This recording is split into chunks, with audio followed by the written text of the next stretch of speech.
Schools reopen. We look at several challenges faced by the Basic Education Department, mainly due to budget cuts. One of the main concerns is the impact on scholar transport, as over 200,000 learners nationwide have been left stranded because of transport budget cuts. Matshidiso Lencoasa is Section 27's budget policy analyst and chairperson of the Budget Justice Coalition. Matshidiso, a very good afternoon to you. Thanks very much for your time. Already, we know that thousands, tens of thousands of scholars won't be transported because there isn't money to pay for their transport.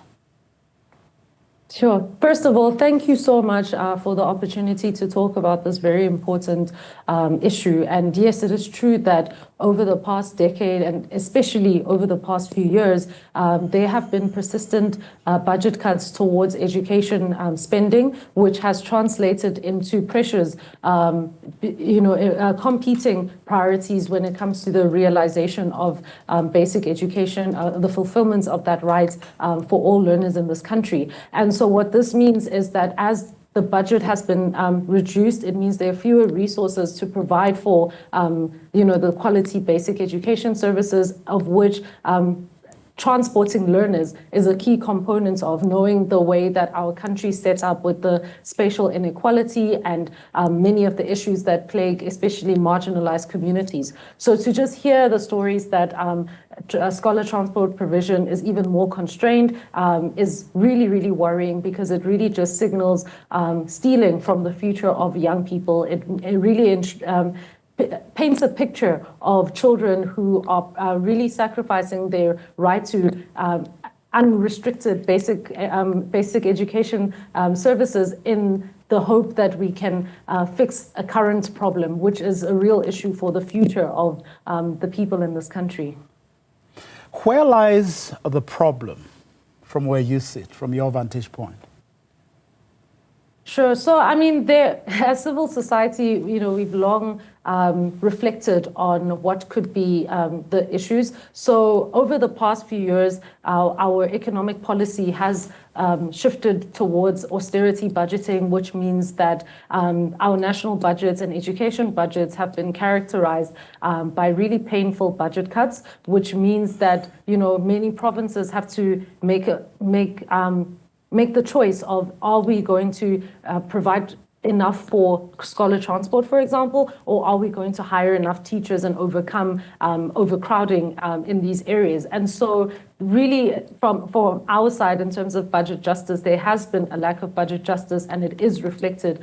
We see that as in these issues. Another issue, obviously, as we know, is that many provinces have demonstrated a lack of capacity to spend the education budget, which means that of the little money that does go to education, even less of it actually reaches the learners in schools, especially learners in marginalized communities who are going to schools that are in marginalized communities. So it really is an issue that we are undertaking austerity budgeting, even though, it is true that we are in a harsh economic climate. But our view in civil society is that this could be worsened, and really the future of young people could be threatened by the decisions that we make right now in order to solve an economic issue today, not really thinking about what impact this has on the futures of young people in this country.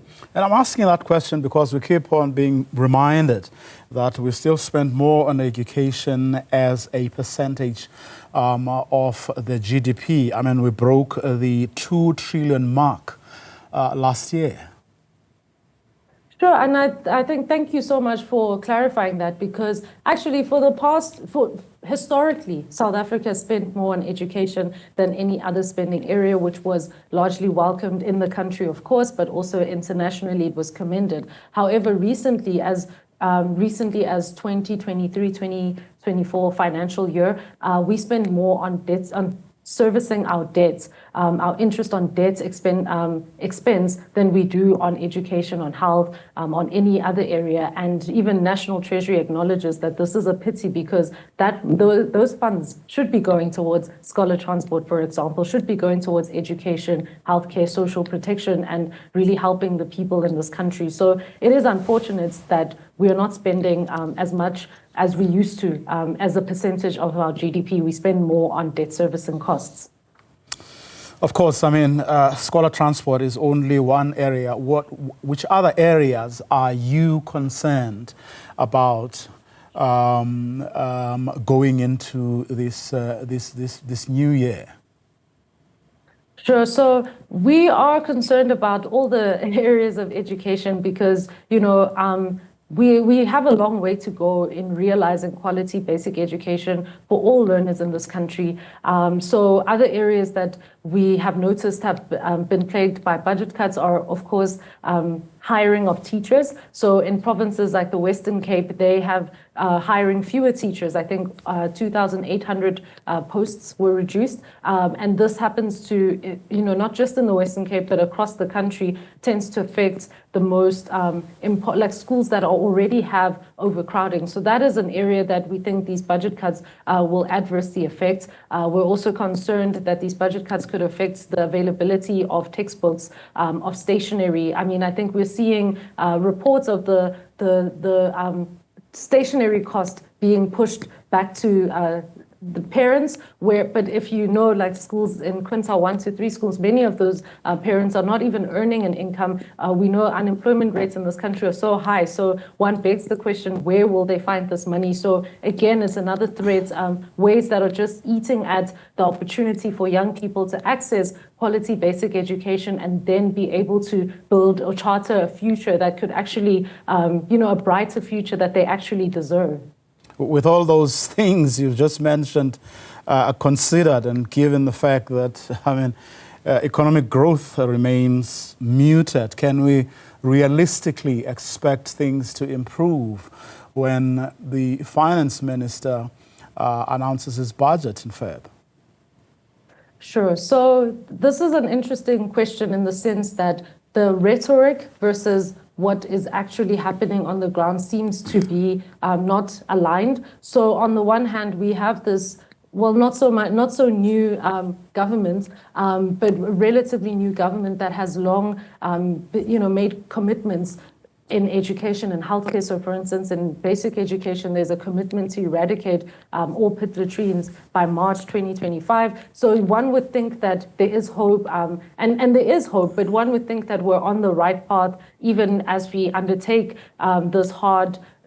these harsh budget cuts. But it's harsh, you know, it's like painful medicine today for a brighter future. Unfortunately, that's not true. And I think that I really do implore people in this country, when assessing the budget or trying to get a sense of where we headed as a country, to really just judge not by the rhetoric or the promises that are being made, but actually by the fruits that come from the education or the policy interventions that are made. And so there is going to be a lot said. I'm pretty sure even in the SONA, there's going to be a positive image that is painted, which is a good thing because we need to keep hope, but we also do need to be honest about is our economic pathway leading us and leading to a brighter future for people in this country, for everyone in this country. And so I think remaining optimistic, as I always am, when it comes to the budget, but also being discerning and knowing and really looking at more than just what the government says they promise to do, but actually seeing what has been the fruit of their work. Matshidiso Lencoasa, thank you very much for your time and insights this afternoon.